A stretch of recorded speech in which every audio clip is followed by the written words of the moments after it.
Even though you might have seen him on The Flash and Legends of Tomorrow, Heatwave is one of the more obscure villains of the DC universe. So today, let's dive into the history of this hot-headed heathen. Mick Rory was fascinated by fire, which quickly turned into an obsession. He set his parents' house ablaze and was so fascinated by the flames that all he could do was stand there and watch. He loved his family. He wanted to save them, but he couldn't. Mick was so mesmerized by the dancing flames that his family died in that fire. And so Mick had to live with his uncle, but things weren't easy at school. Mick loved to feel warm and wore winter clothing no matter the season, since the heat was the closest thing to fire that he could experience while in class. He was made fun of constantly, and a bully even locked him in a meat locker on a school field trip. Mick responded the mature way, by locking the bully and his family in their house and lighting it on fire. Mick was scared for his life, so he ran away from home and joined a traveling circus as their fire eater. This lasted for many years, until he burnt down the circus and took pictures of his handiwork. When Mick developed and looked at the photos, he became disgusted with himself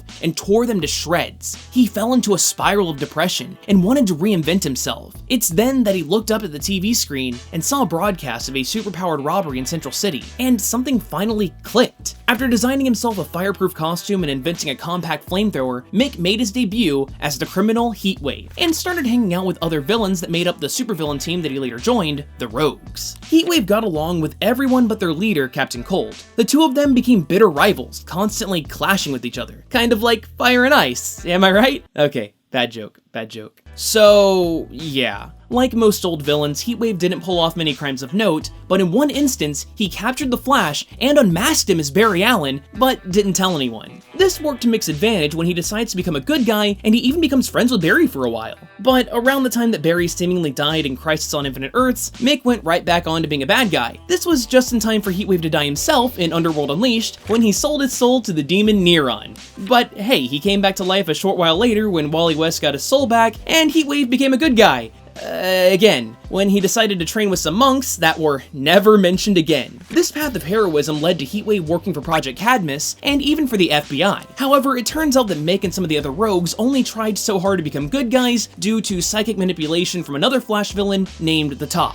This psychic rewiring was only undone when Top changed the reformed rogues back to normal during the events of Rogue War. Now that he's bad again, Heatwave tagged along with the other rogues where he helped kill Bart Allen when he was the Flash, and even rebelled during Final Crisis when supervillains took over the world. Okay, now throw all of that out the window, because guess what time it is? Flashpoint Reboot! Now in the New 52, Heatwave has become even more of an obscure character because all he really did was have his heat gun fused to his body, cause some mayhem with his fellow rogues, and rebelled during Final Crisis 2, I mean, Forever Evil. So, yeah. Do you want to read more about Heatwave for yourself? If so, I'd recommend The Secret of Barry Allen, The Flash Volume 2, number 218, and the New 52 Flash Rogues Revolution. So which member of the Rogues do you want me to talk about next? The Top or Captain Boomerang? Click to cast your vote or tweet me at TrailerDrake. But hey, if this video was too hot for you, then you can just click this annotation right here to chill out to my video on Captain Cold.